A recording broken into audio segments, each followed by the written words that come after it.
Korean CEO or whoever it is, without, maybe your question is you're struggling to share your story because it's a bit different. It's basically the document that basically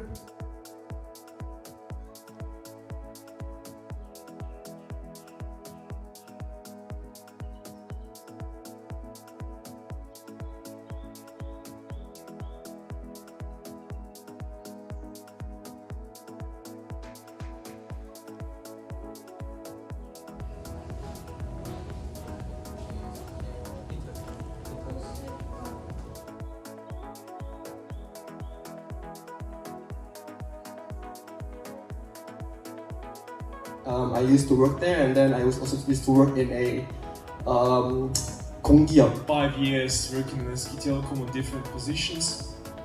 I think once you think that maybe 70%, 60% of the job description is right for you, I think that's already enough to say that you can apply.